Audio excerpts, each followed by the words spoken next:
This is America in the Morning from Westwood One. Good morning, I'm John Trout. It's Tuesday, March 24th, 2026. Here's what's coming up on America in the Morning. Conflicting signals from President Trump and Iran over a potential peace deal that could end hostilities.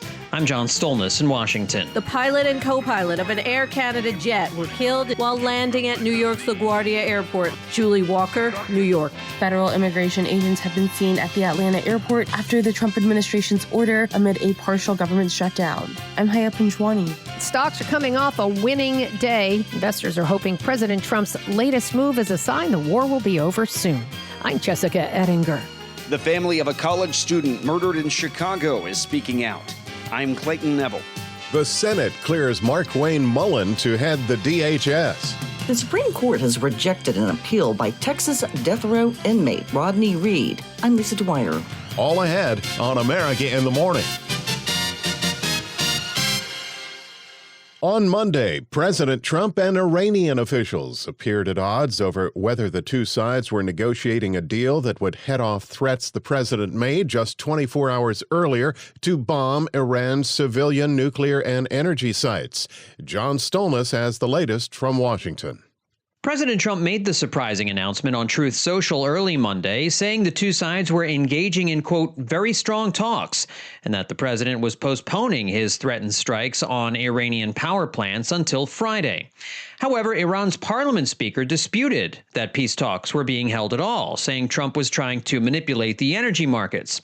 Speaking to reporters in Memphis, the president argued maybe some in the Iranian government weren't aware talks were underway. We have major points of agreement. I would say almost all points of agreement. Perhaps that hasn't been conveyed. The communication, as you know, has been blown to pieces.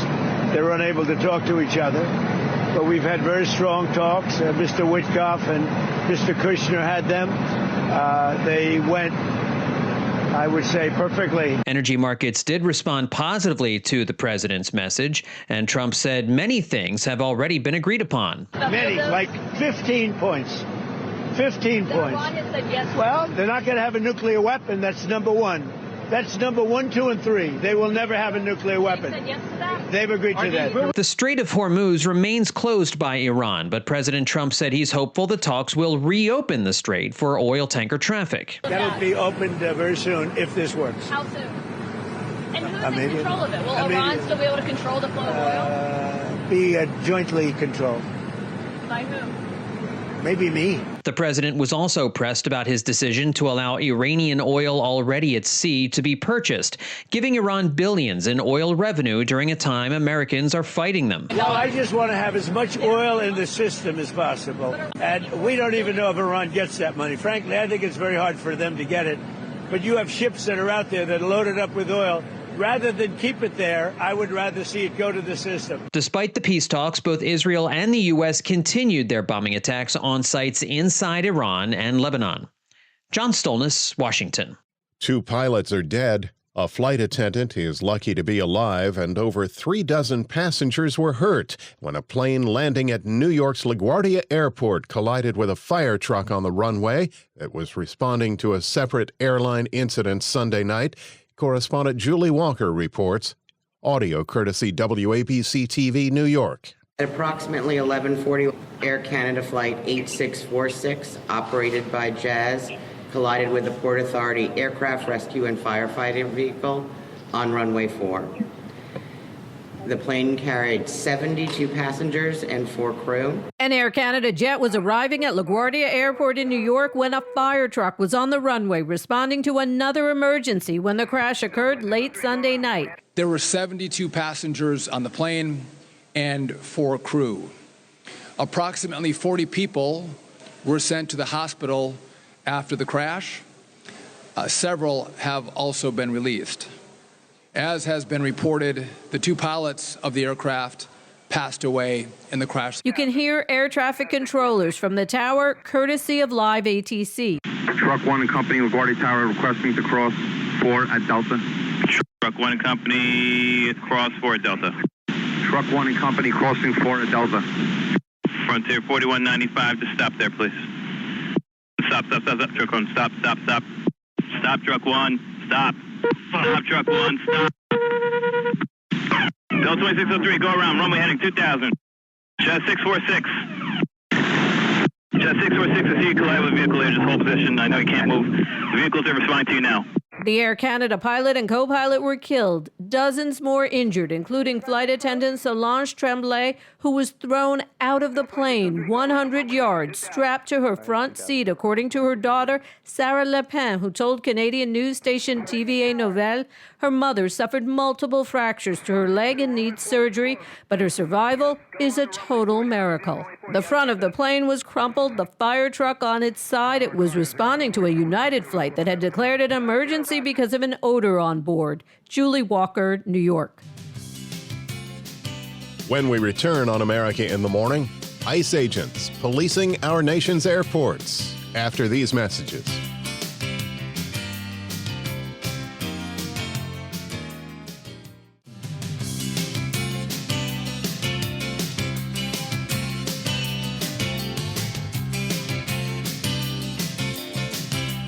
America in the Morning continues. Here's AccuWeather.com meteorologist Matt Rindy with the nation's forecast. Starting off in the northwest today, we have a quick-hitting storm that will spread rain into the coastal areas of Washington and Oregon. That will continue to expand eastward through Washington with just a few showers in northern Oregon. And then a steadier rain will develop again in parts of northern Idaho and western Montana this afternoon. Some of the rain could be heavy enough to cause slower travel with ponding on streets and highways.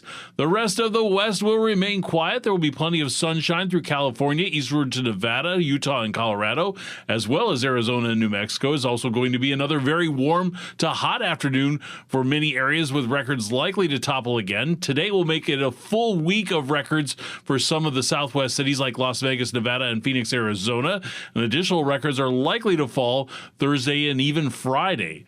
That warmth will extend into parts of the plains from western Kansas southward through Oklahoma into Texas after a brief cool down yesterday. Highs will return into the 70s, 80s, and 90s here as well, and some records are going to be challenged in parts of West Texas.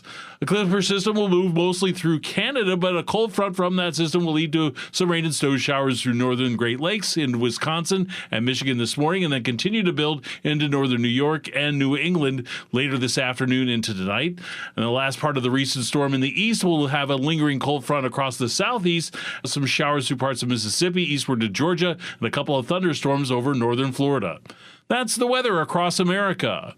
Boston, Massachusetts will not be quite as chilly today with partly sunny skies and a high of 44. The heat will turn back up in Roswell, New Mexico with sunshine and a record-breaking high of 96. That's the nation's weather. I'm AccuWeather.com meteorologist Matt Rindy. Follow us wherever you get your podcasts. Simply search America in the Morning in your favorite listening app. ICE agents were seen patrolling in more than a dozen airports around the nation, including in San Francisco, where they arrested a woman in an incident now making the rounds on social media. Correspondent Haya Panjwani reports that while the Trump administration says this will help lessen wait times, it was still taking people as much as 3 to 4 hours to get through security on Monday. Federal immigration agents have been seen at the Atlanta airport after the Trump administration's order amid a partial government shutdown. Federal immigration officers have been seen at the Atlanta airport after President Donald Trump said he'd deploy agents to supplement the Transportation Security Administration during a government shutdown that has caused long lines at security checkpoints across the country. Their number one mission there, as the president said, is help TSA with security, help move the flow of people through those lines, because it is a tragedy what was happening at the airport right now with 3 and 4 hour delays. It's ridiculous. So we're there to help TSA and plug the holes. But if they see criminal activity, they're federal law enforcement officers. They should take action.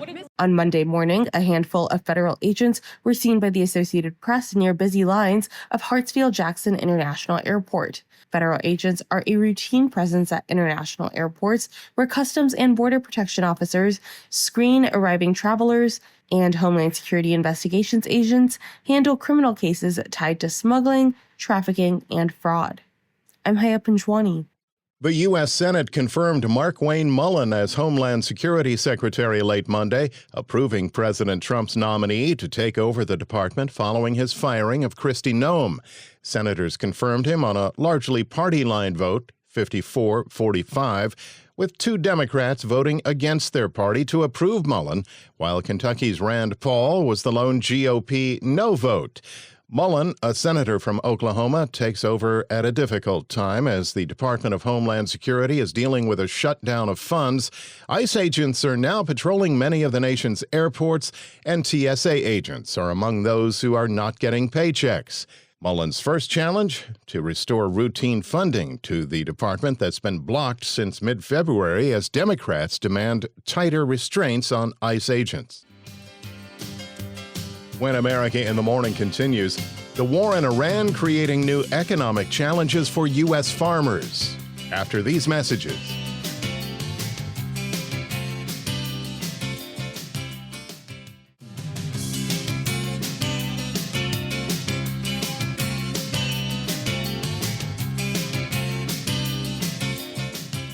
We're back on America in the Morning. Here's CNBC's Jessica Ettinger with Tuesday Business. Wall Street opens this morning following a winning day for stocks yesterday. The Dow was up 600 points. President Trump said the U.S. and Iran held productive talks. The president announced a 5-day postponement of strikes on Iranian energy sites. President Trump told reporters that his administration is in contact with Iranians who he says are very representative of the country in talks that went late into Sunday evening. And as a result, he said that's why he's suspending his own deadline of today for the bombing of Iranian power plants, offering a 5-day extension on that deadline.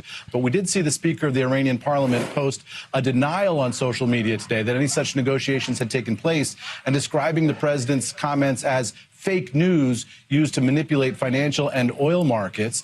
That's CNBC's Eamon Javers. Here's a take from Atlantic Council Director Jonathan Panikoff on CNBC. President Trump's decision is a 5-day extension on some of the infrastructure. It's not a permanent one that we're not going to hit the infrastructure or that the Israelis may not. So we've got some time to go, but clearly there's been some progress, and that's obviously helping, especially on the markets and the energy sector. U.S. crude oil fell below $90 a barrel yesterday to around $88 on the hope the Strait of Hormuz will open soon to safely allow tankers to move through. About 20% of the world's oil supply is stuck there. Oil pulled back in price, but it'll take some time until you see prices at the pump do the same. Gasoline prices are climbing fast, with the national average now nearing $4 a gallon. According to AAA, prices have reached their highest level since August of 2022. It was $2.94 a gallon just last month. Only 9 states are seeing gasoline prices under $3.50 a gallon. That's CNBC's Dominic Chu. American farmers looking for help from Washington in the defense spending bill. Because fertilizer is necessary, it's a global product. A lot of it's held up in the Middle East, pushing prices way up for all farmers right now as planting season begins. The economic challenges in agriculture don't just start today because of what's happened in the Strait of Hormuz. We've seen record inflation on the input side. Every single input cost that farmers pay to put a crop in the ground is higher today than what it was 4 or 5 years ago. So that cost price squeeze continues to impact farmers. Farmers have been operating in the red for several years in a row now, losing hundreds of billions of dollars. That's the American Farm Bureau's John Newton on CNBC. Gold has given up all of its gains for the year after its substantial run-up. On today's watch list, we get earnings from home builder KB Home, and we get the latest on productivity. CNBC's Jessica Ettinger. When we return on America in the Morning, Chicago student killed, family speaks on the illegal suspect after these messages.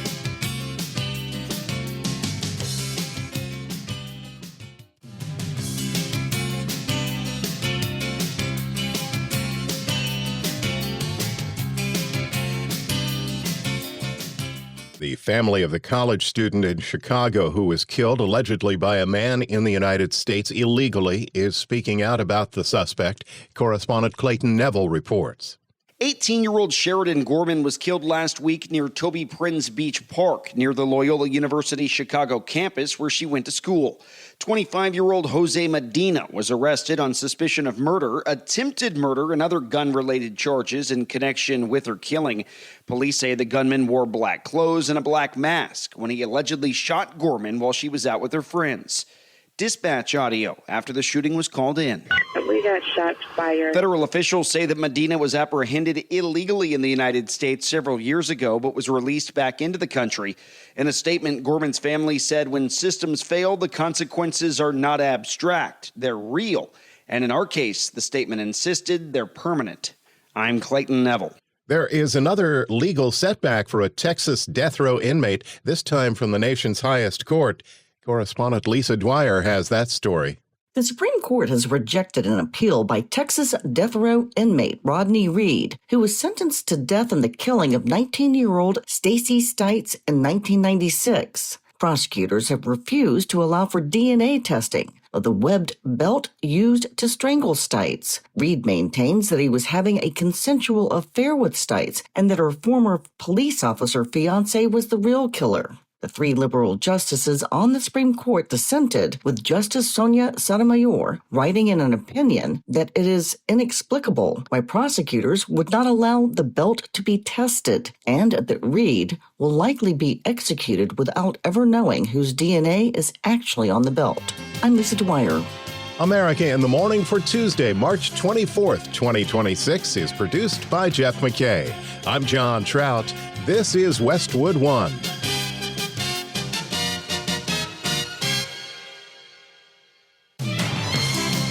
This is America in the Morning from Westwood One. Coming up this half hour. President Trump says American envoys have been talking with an Iranian leader on ending the war. Sagar Meghani, Washington.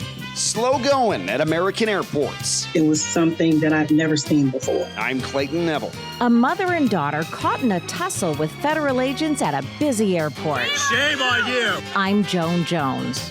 The Trump administration will pay $1 billion to a French company to walk away from 2 U.S. offshore wind leases. I'm Lisa Dwyer. The Supreme Court and mail-in ballots. A judge rules against the Pentagon on reporter access. The ongoing saga of Taylor Frankie Paul. And what is your favorite breed of dog? Back after these messages.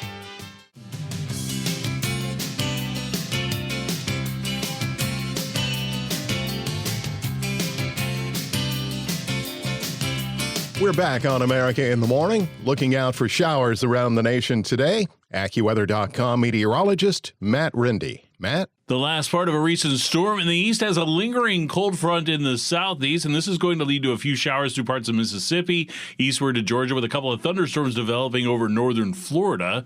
And this will continue to develop in the evening hours a little farther south into central Florida.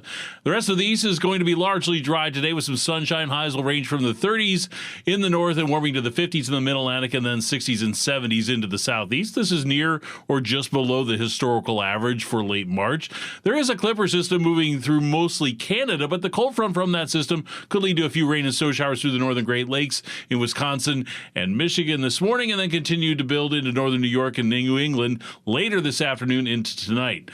In the northwest today, we have a quick-hitting storm spreading rain to the coastal areas of Washington and Oregon, and that will continue to expand eastward through the rest of Washington with just a few showers in northern Oregon. And then a steadier rain is going to develop again in parts of northern Idaho and western Montana this afternoon. And some of the rain could be heavy enough to cause slower travel with ponding on streets and highways. Farther south, there will be plenty of sunshine through California, eastward to Nevada, Utah, and Colorado, and as well as Arizona and New Mexico. And it is going to be another very warm to hot afternoon for many areas, with records likely to topple again. After today, it will be a week straight of record highs for some southwest cities. Additional records are likely to fall Thursday into Friday, and that warmth will extend into parts of the plains from western Kansas southward to Oklahoma into Texas. After a brief cool down yesterday, highs will return to the 70s, 80s, and 90s. That's the nation's weather. I'm AccuWeather.com meteorologist Matt Rindy. Remember to follow us wherever you get your podcasts. Search America in the Morning in your favorite listening app. President Trump backed off on his threat to attack energy infrastructure in Iran, which boosted stocks on Wall Street Monday, and says U.S. and Iranian officials are talking about ending the war, a claim that the current leadership in Iran says isn't happening. Washington correspondent Sagar Meghani reports that while the president says Iran is eager to reach a deal on ending the war, nations in the Middle East remain on edge that they could face Iranian attacks in the coming days, and still no ships are moving through the Strait of Hormuz. They want very much to make a deal. We'd like to make a deal, too. We're going to get together today by probably phone because it's very hard to find a country. It's very hard for them to get out, I guess. But we'll at some point very, very soon meet. President Trump says American envoys have been talking with an Iranian leader on ending the war. The president says his administration's negotiated with Iran for a long time. And this time they mean business. And thinks a deal can happen. They want peace. They've agreed they will not have a nuclear weapon, et cetera, et cetera.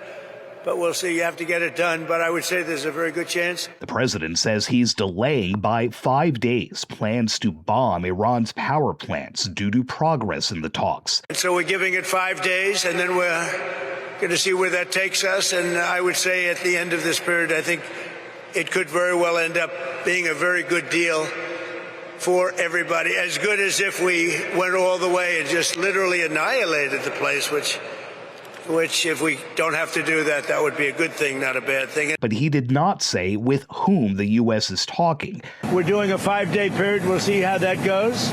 And if it goes well, we're going to end up with settling this. Otherwise, we'll just keep bombing our little hearts out. Both Iran's foreign minister and parliament speaker deny any talks have actually happened.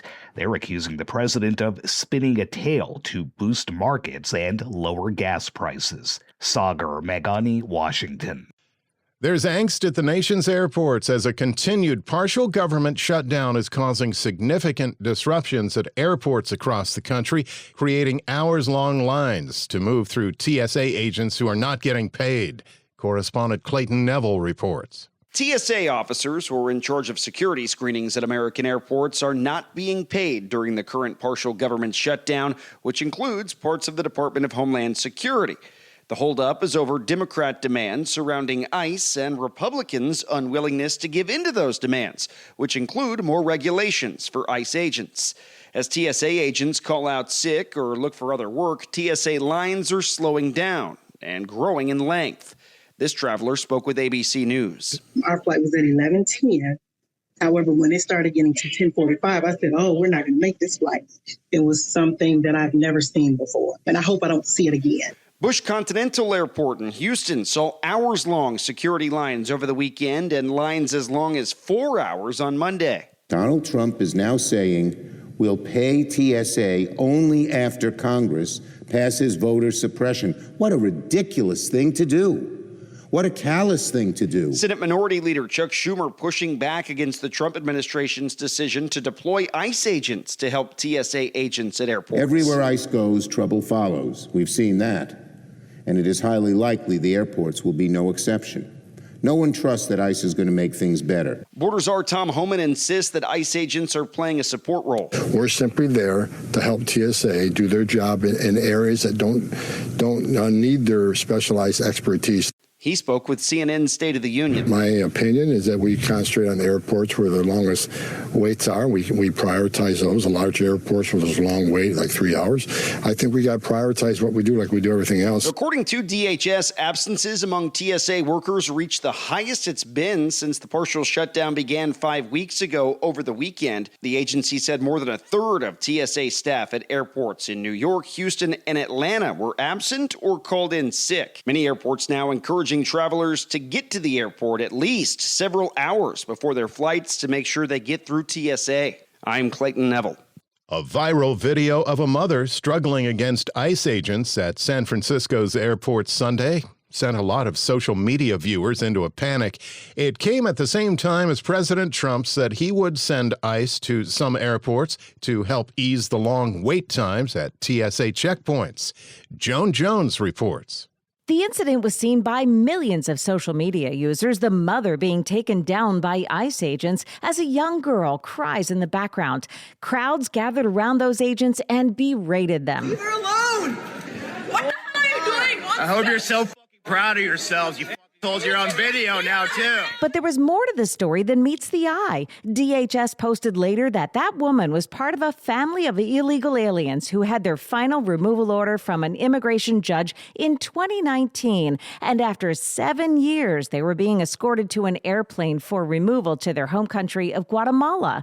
The woman, DHS says, attempted to flee without the girl and resisted law enforcement officers when they held her, cuffed her, and eventually continued with the escort to the plane. Now, all of this happened before ICE agents were set to arrive Monday morning to lend a hand to understaffed TSA checkpoints that have caused, in some cases, 6-hour-long wait lines. I want to thank ICE because they stepped in so strongly. They'll do great. The president speaking there. San Francisco is not, though, one of the 13 airports where ICE agents were deployed. In fact, San Francisco doesn't have working TSA agents at its security checkpoints. Instead, it uses private contractors as its screeners, which has allowed it to bypass the bulk of the travel chaos caused by the government shutdown. I'm Joan Jones. Among the stories we're covering next, election update, ruling out the counting of late arriving mail ballots. When America in the Morning continues after these messages.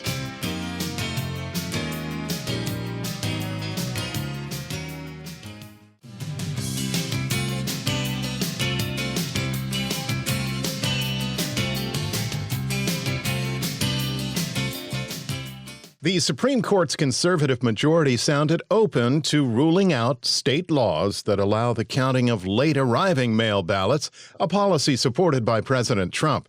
As correspondent Mark Sherman reports, liberal justices pointed to questions surrounding both absentee ballots and those from the military stationed overseas as issues with the case.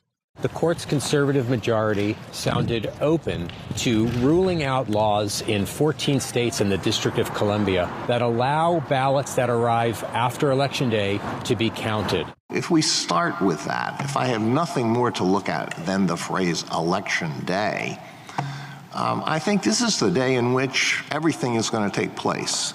The case comes from Mississippi, and a lower court had said that a federal law that sets when Election Day is means that Mississippi cannot count ballots that arrive under the state law up to 5 business days after the election. And all agree that you can't have an election unless you receive ballots, and there must be some deadline for ballot receipt.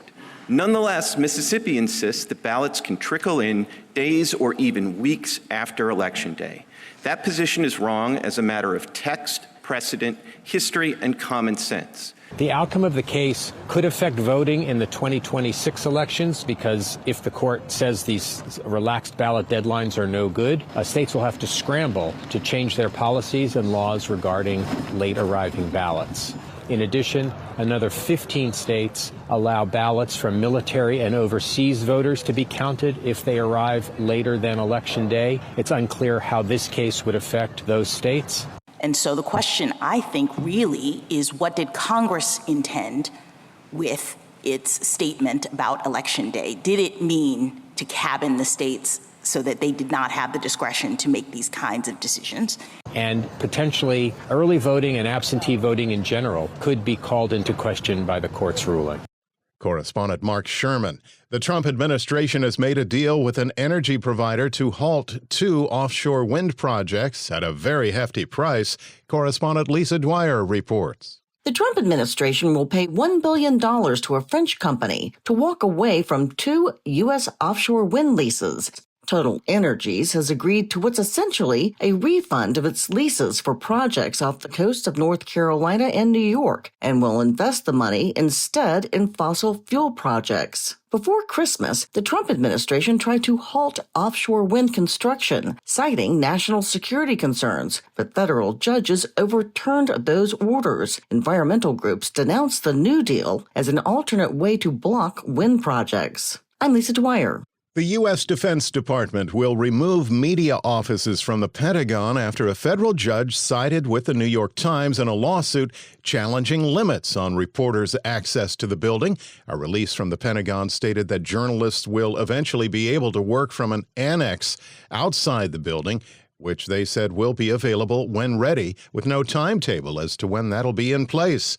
The New York Times sued the Pentagon and Defense Secretary Pete Hegseth in December, claiming the agency's new credentialing policy violated journalists' constitutional rights to free speech and due process. The move to limit reporter access inside the Pentagon led to reporters walking out of the building en masse, claiming government restrictions of their work.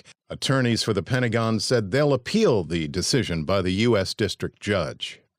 America in the Morning continues. Austin, Texas will get a new computer chip factory, courtesy of Elon Musk. Chuck Palm has the story as the new old tech guy. This will involve a collaboration with xAI following SpaceX's recent merger with it, and one fab will produce chips for Tesla vehicles and Optimus humanoid robots, while the other will create specialized processors for AI data centers in space, designed to handle harsher environments and higher temperatures. Musk has emphasized the urgency. Global chip production currently meets only about 3% of his company's projected future needs. He stated, "We either build the terafab or we don't have the chips," while thanking suppliers like TSMC, Samsung, and Micron, but noting that demand will soon outstrip worldwide supply. The long-term goal is for terafab to generate 1 terawatt of computing capacity annually, roughly double the current total across the entire United States. No firm construction start or completion timeline has been provided, although Musk has a pattern of ambitious timelines that can shift. The project is guesstimated at about $20 billion or more and will be located near Tesla's Giga Texas campus in eastern Travis County and aims to produce advanced nodes to help fuel AI, robotics, autonomous driving, and space systems. Visit thenewoldtechguy.com. I'm Chuck Palm. Here's America in the Morning's Robert Workman with Tuesday Sports. NBA Monday, the Pistons edged the Lakers 113-110. That ends LA's 9-game winning streak. Dennis Jenkins scored 6 of his career-high 30 points in the final 34 seconds. Everybody else is surprised. For myself, and I speak humbly and respectfully, but I just know the work that I put in, man, and I just know when my number is called, I know what I'm about and how I'm going to help the team, man, so that's just all I try to go out and do. 4 straight for the Pistons. The Thunder throttled the Sixers 123-103 for victory number 12 in a row. Spurs have now won 6 straight. They beat the Heat 136-111, 26 points and 15 boards for Victor Wembanyama. San Antonio also clinched the Southwest Division crown with the win and Houston's loss. The Bulls deflected the Rockets 132-124 despite 40 from Kevin Durant. Man bites dog. The Pacers tripped the Magic 128-126, ending their franchise record 16-game losing streak. Pascal Siakam had 37 points. Hawks hammered the Grizzlies 146-107 thanks to 8 players scoring in double figures. Blazers burned the Nets 134-99. That's 8 straight L's for Brooklyn. Wins for the Warriors, Clippers, and Raptors. College basketball, the men's Sweet 16 games Thursday in San Jose and Houston, then Friday in Chicago and Washington, D.C. The NIT quarterfinals are tonight and Wednesday. And the women's Sweet 16 is all set. All 4 top seeds made it through the weekend. Connecticut, UCLA, Texas, and South Carolina. Only 3 teams lower than a 4-seed advanced, with 10-seed Virginia winning twice in overtime. That gives the Cavaliers the coveted glass slipper. That's Tuesday Sports. When we return on America in the Morning, the AKC and the most popular dogs in America after these messages.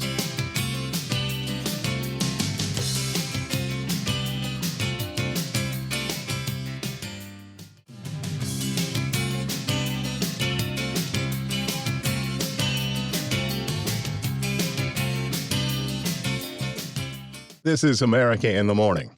Just when many thought things couldn't get worse for Taylor Frankie Paul, it did. Entertainment reporter Kevin Carr has details on the latest setback for the reality TV star. Reality TV star Taylor Frankie Paul is facing more challenges. After an altercation with her former boyfriend, Dakota Mortensen, Hulu paused the production of Paul's popular series, The Secret Lives of Mormon Wives. Then ABC shelved her upcoming season of The Bachelorette days before its premiere. This came after TMZ released a video of a 2023 altercation between Paul and Mortensen, which led to a plea bargain for Paul. The video showed her attacking Mortensen, then throwing metal chairs at him with her daughter in the room. Your daughter is right here! Oh my gosh. Oh my... You're unbelievable. No, you. USA Today has confirmed that the new incident has triggered an investigation into whether Paul has violated the terms of her 2023 plea bargain. Still, Paul continues to comment on social media, which has brought criticism from many, like TikToker Holden Smith. Taylor Frankie Paul Get Off Your Phone Challenge. Why are you commenting back to people and reposting TikToks? I would say her team should take her phone away from her. Paul then commented on that video saying, quote, "Want me to stare at the wall instead?" As it stands now, ABC has scrubbed this entire season of The Bachelorette online, including removing the Before the First Rose preview, which aired after the Oscars. The LA Times estimates that this has cost the network $70 million. I'm Kevin Carr. According to the American Kennel Club, there are more than 200 breeds of dogs in the United States, from the Afghan Hound and the Alaskan Husky to Labradoodles and Westie-Poos. Correspondent Julie Walker reports on the most popular dog breeds in America. Americans still dig French bulldogs, retrievers, and German shepherds, but dachshunds are increasingly hot dogs. For the first time in over 2 decades, the sausage-shaped hounds were among the 5 most prevalent dog breeds in the American Kennel Club rankings. Breeder Trudy Kawami. Long nose, long ears, long body, long tail, short legs. So that they're amusing to look at. The list covers 202 breeds, says the AKC's Brandy Hunter-Munden. Our culture loves our labs and our goldens, and that is always going to be true. They're in the fabric of who we are. And the Frenchie holds tight. I think that it holds tight because of the way we live, more so than it just being a cute dog. It is compatible with apartment living, and many of us live in apartments right now. And so you have a dog that's cute, that's adaptable, that makes sense to own for that space. The French Bulldog is number 1, followed by Retrievers, Shepherds, Dachshunds, and Poodle. Julie Walker, New York. I hope my chocolate lab just heard that over the chewing of her bone. That's our show for today, Tuesday, March 24th, 2026. America in the Morning is produced by Jeff McKay. I'm John Trout. This is Westwood One.